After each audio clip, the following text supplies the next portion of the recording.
Hello guys, j'espère que vous allez bien. Aujourd'hui, on se retrouve pour une nouvelle vidéo et le titre de cette vidéo, c'est viser le sommet, être un 10 sur 10.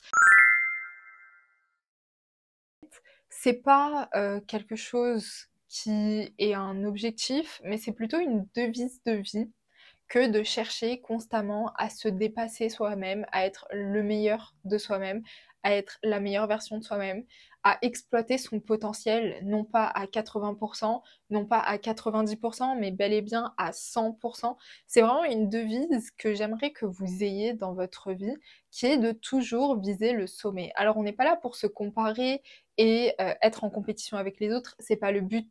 Le but de cette mentalité qui est de viser le sommet, d'être un 10 sur 10 constamment dans tout ce qu'on peut faire correctement, c'est vraiment de se prouver à soi-même.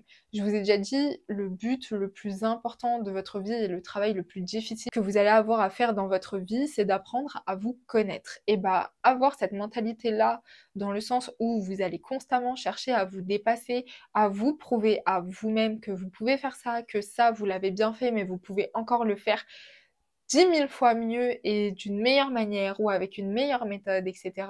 C'est vraiment déjà très bien pour votre estime de vous-même, mais aussi pour le fait que vous allez être beaucoup plus en harmonie avec vous-même. Vous allez avoir un taux vibratoire qui va être beaucoup plus harmonieux d'une certaine manière parce que vous n'allez pas vous contenter de ce que vous avez déjà. Vous êtes au courant que vous êtes un être humain qui est fait pour évoluer et en fait, vous allez vraiment chercher cette évolution-là jusqu'au bout et la travailler.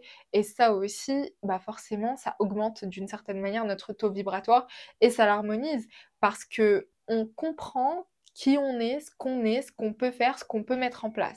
Évidemment, ça va avoir des limites de tout le temps chercher le sommet, chercher à être un 10 sur 10, chercher à être le plus parfait possible. Et je vous ai fait une vidéo sur la perfection, je vous invite à aller la voir. Mais malgré le fait que ça ait des limites, c'est quelque chose d'atteignable. Alors oui, ça demande du temps, ça demande de la pratique, ça demande de l'exercice, mais c'est atteignable. Et à partir du moment où même si vous n'atteignez pas l'objectif peut-être que vous vous étiez fixé, à partir du moment où vous avez mis les actions en place, vous avez déjà fait le pas le plus important. C'est que vous êtes rentré dans l'arène. Vous êtes rentré pour commencer le début du combat. Et c'est ça le pas le plus important que vous avez à faire parce qu'en fait, le reste, il va venir tout seul, tout bonnement. Maintenant, sur l'expression être un 10 sur 10, qu'est-ce que ça veut dire? Littéralement, c'est vous dire que, ok, un truc très simple, très basique que tout le monde peut faire et que tout le monde peut comprendre très rapidement, c'est votre apparence physique. Ok, bah là, aujourd'hui, je me suis habillée comme ça, comme ça, comme ça. Euh, Ça va pas ensemble, ou je sais pas, il y a quelque chose qui est pas harmonieux, c'est pas put together. Comment est-ce que je peux faire pour vraiment améliorer ma tenue, faire en sorte que ce soit parfait? Ah bah tiens, bah, je vais rajouter une ceinture. Ah bah tiens, bah au lieu de mettre des baskets, je vais aller mettre des mocassins. Ah bah tiens, je vais pas oublier de mettre mes bijoux. Voilà, vous voyez ou pas? Vous essayez vraiment d'avoir la tenue la plus parfaite possible. Vous essayez d'avoir le jean qui vous va à votre morphologie, à votre longueur de jambe, le mieux taillé possible. Quitte à prendre votre jean, aller le faire retoucher chez un couturier et ensuite le porter, mais pour qu'il vous aille comme un gant. En fait, le truc, c'est que dans cette image du 10 sur 10, ça va être aussi d'une certaine manière une image de la perfection. Il faut que votre pantalon, il soit parfait. Il faut pas qu'il y ait de plis, il faut pas qu'il soit trop long, faut pas qu'il soit trop évasé, etc. Faut pas qu'à la taille, il soit trop ample. Donc, quitte à le faire reprendre, après, vous n'êtes pas obligé d'aller chez quelqu'un, vous pouvez très bien le faire vous-même. Mais un exemple parmi tant d'autres de choses que vous pouvez mettre en place qui vont vous aider à être un 10 sur 10. Par exemple, une fois que vous avez fait toutes ces étapes-là, bah, votre tenue, vous considérez que c'est un 10 sur 10. On peut rien ajouter, on peut toujours enlever des trucs, on peut toujours rajouter des trucs, mais disons que comme elle est là, c'est parfait. On se dit pas, il y a un problème. Non, on se dit juste, ok, c'est carré, c'est nickel. Suivant. Pareil, votre coiffure, je sais pas, qu'est-ce que ça peut être? Bah tiens, ayez une couleur qui est harmonieuse. Si vous avez un dégradé, qui soit bien coiffé. Voilà, essayez vraiment que tout aille bien ensemble et que tout soit fait de manière correcte. Et là, vous allez avoir une vraie harmonie. Je sais pas, par exemple, si vous faites votre manucure des mains, mais que vos pieds ils ressemblent à rien, Bah, je suis désolée, vous pouvez pas être un 10 sur 10, là, c'est pas possible. Il manque quelque chose. Ça reste les ongles, en fait, c'est dans le même lot. Donc tu peux pas prendre soin de telle partie et négliger l'autre partie. Ça va ensemble. Être un 10 sur 10, c'est aussi pas que dans les aspects de ce que les autres y voient de vous. Parce que par exemple, si vous êtes une personne très propre sur vous, mais que votre maison, ça ressemble à un débarras, c'est sale, ça ne sert à rien en fait. Il faut que ça aille dans les deux sens, à l'extérieur comme à l'intérieur. Chercher à avoir l'intérieur le plus nickel, le plus harmonieux, qui sente bon, qui soit propre, etc. De la même chose, et ça sera la même chose pour votre personne. Et quand je dis pour votre personne, c'est votre personne extérieure, donc ce que vous voyez, ce que les autres voient, mais aussi votre personne intérieure. Donc ça fait partie de la confiance en soi, de l'estime de soi, de la santé mentale, de l'intelligence émotionnelle, de l'empathie. Tout ça, c'est extrêmement important et ça nous permet aussi, pareil, d'être put together et en fait de se dire, ok, les gens, ils me voient comme ça, c'est telle image que je veux que les gens aient de moi. Et d'un point de vue plus mental, en effet, le mindset qui est rattaché à cette image-là, c'est celui-ci et je l'ai. Et là, on se dit pas, ah ouais, il y a un décalage. C'est comme si demain, vous voyez quelqu'un qui est hyper old money, on va dire, au niveau du style, mais qui s'exprime comme si la personne vivait dans la rue. Il y a un petit décalage. C'est pas terrible. Il manque quelque chose. C'est pas cohérent. Il y a quelque chose qui ne va pas. Après, il y a une différence entre être quelque chose et ne pas l'être dans le fond. Donc, paraître quelque chose et ne pas l'être réellement. Comme je viens de vous donner l'exemple, quelqu'un d'assez old money, assez aisé, etc. Mais ne pas l'être dans l'art et la manière. Et ensuite, il va y avoir quelque chose d'autre. Ça va être cette personne-là, mais être suffisamment intelligent, être suffisamment un caméléon pour s'adapter à toute autre sorte d'environnement qui ne colle pas forcément avec le nôtre. Parce que forcément, quand on voit une personne qui a un style Holmony, on se dit tout de suite, ah, c'est une personne qui a grandi dans ça, elle connaît ça, forcément elle a les codes sociaux.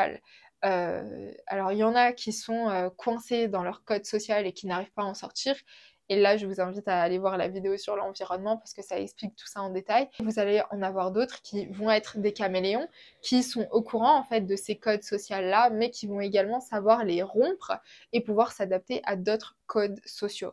Et ça aussi, c'est très important. Maintenant, à vous de vous dire, ok, est-ce que c'est utile pour moi? Est-ce que ça n'est pas utile pour moi? Ça, c'est à vous de voir. Mais l'idée de être un 10 sur 10, c'est vous-même à quel point est-ce que vous ne vous négligez pas. Elle est là, la vraie recherche. Ok? Là, c'est parfait, c'est parfait, c'est parfait, c'est parfait. Évidemment, c'est parfait selon votre point de vue. Celui des autres, on s'en fiche complètement à partir du moment où c'est pas quelque chose de constructif. N'oubliez pas, si ce n'est pas constructif, on n'écoute pas. Si c'est constructif, on écoute, ça y a vraiment aucun souci. Mais la plupart du temps, ce n'est pas constructif, clairement. Et je vous l'ai dit dans ma vidéo, arrêtez d'écouter l'opinion des autres, parce que clairement, les gens qui vont tout le temps donner leur opinion, ce sont des personnes qui ont littéralement rien accompli dans leur vie. C'est pour ça qu'en fait, elles perdent du temps à parler, parce que c'est la seule chose qu'elles ont à faire comme activité. Rendez-vous-en bien compte. Donc, si c'est pas constructif, ça sert à rien d'écouter ces personnes-là. Prenez les conseils des personnes qui vous inspirent, des personnes qui ont déjà accompli des choses que vous aussi vous voulez accomplir. Vraiment, si vous pouvez faire les choses, faites-les jusqu'au bout. Une idée, vous décidez de vous lancer sur un projet, écrire un livre ou écrire une chronique, allez jusqu'au bout. N'abandonnez pas au début, en plein milieu, parce que ah bah tiens, je n'ai pas tant de likes, je n'ai pas eu tant d'abonnés, du coup j'abandonne. Non, c'est pas possible. Allez jusqu'au bout, même si les gens ne voient pas le travail que vous faites, les efforts que vous faites, même si les gens le voient et ne likent pas ou ne commentent pas, etc. C'est pas grave. Vous le faites pas pour eux d'une certaine manière. Si vous n'avez pas construit de communauté et que la communauté ne vous demande pas certaines choses, vous ne le faites pas pour eux, vous le faites pour vous. Est-ce que vous comprenez ou pas? Du coup, les likes, les commentaires, les vues, etc., c'est vraiment secondaire, tertiaire, on s'en contrefiche, mais allez-vous jusqu'au bout du projet. Parce qu'en fait, c'est quoi, au bout de 5 ans, si vous continuez à commencer des trucs et à pas les finir, vous allez expliquer ça comment quand on va vous demander, t'as accompli quoi les 5 dernières années? Ah écoute, j'ai commencé à écrire une chronique, je l'ai pas terminé. Puis j'ai commencé mon master, puis je l'ai pas terminé. Même une année sur les deux, je l'ai pas faite.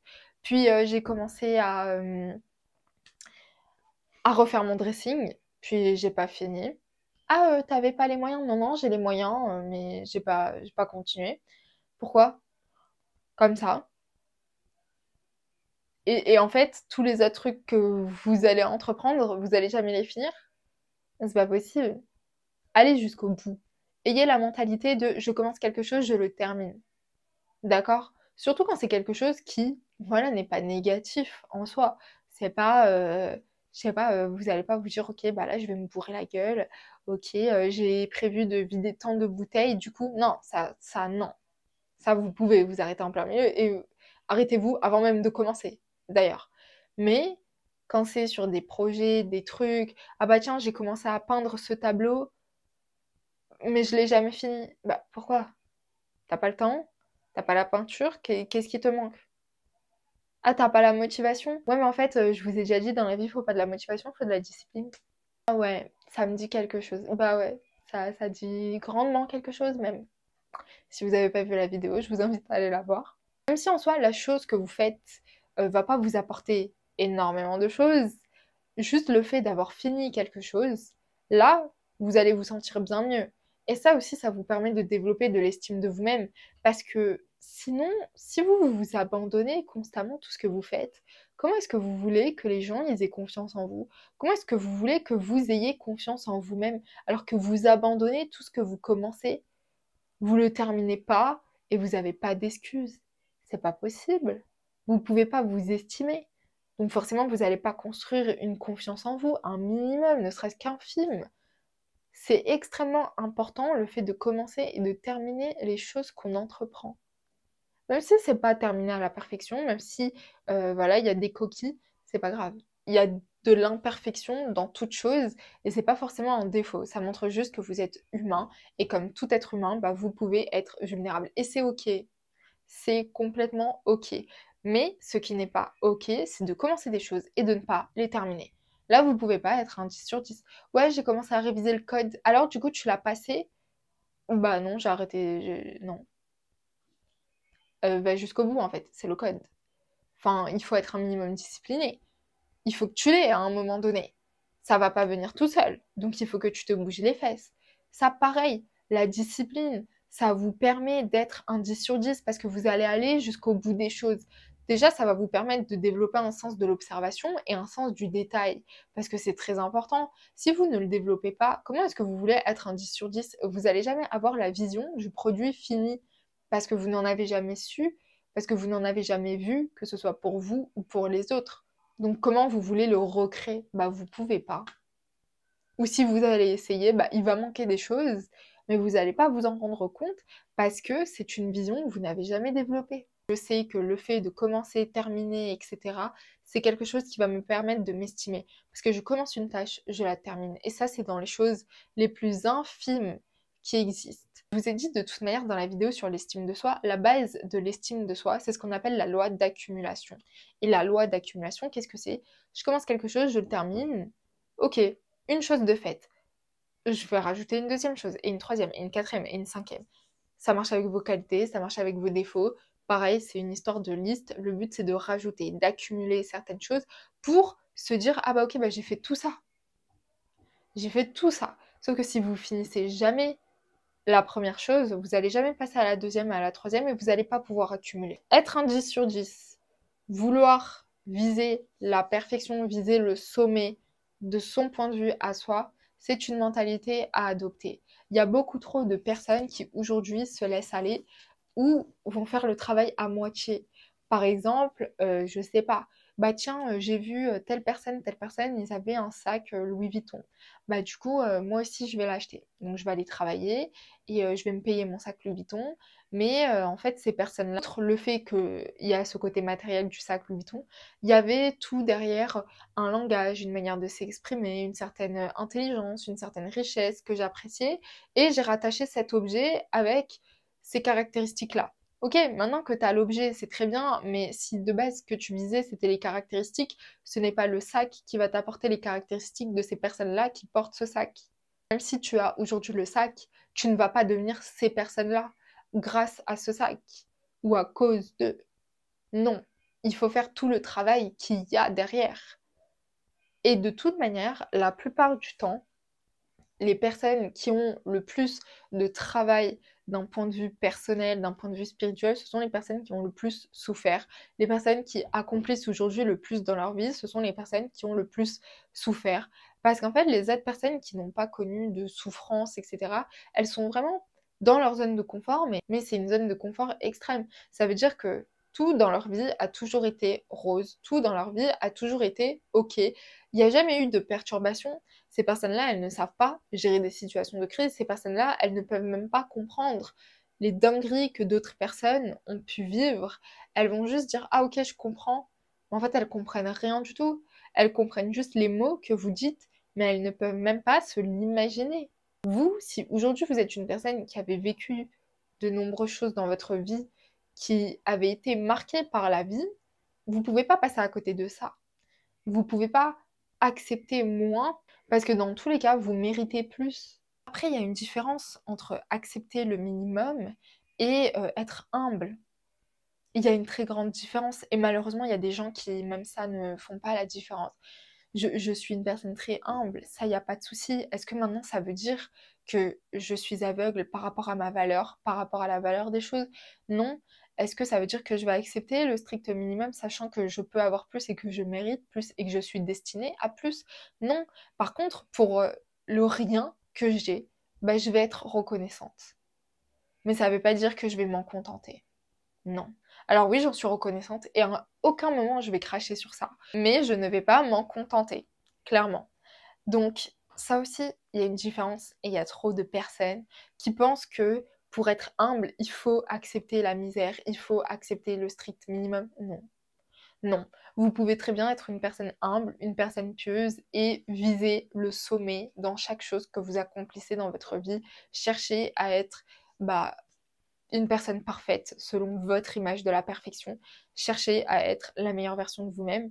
Clairement, cette idéologie du viser le sommet, être un 10 sur 10, c'est juste du dépassement de soi. Et pour évoluer, c'est très très important de mettre ça en place. Et plus tôt vous allez réussir à le mettre, plus rapidement vous allez réussir à évoluer, grandir et avancer dans la vie. Donc voilà guys, écoutez, je pense que j'ai fait le tour de ce sujet. Je me suis pas mal perdue aussi sûrement peut-être, mais je pense que c'était important de aller chercher un petit peu à droite à gauche. Ça permet d'avoir la vision complète sur ce sujet qui peut être mal interprété des fois, mais je pense que j'ai été assez claire. Écoutez, comme d'habitude, prenez soin de vous et on se retrouve bientôt pour une prochaine vidéo. Ciao ciao.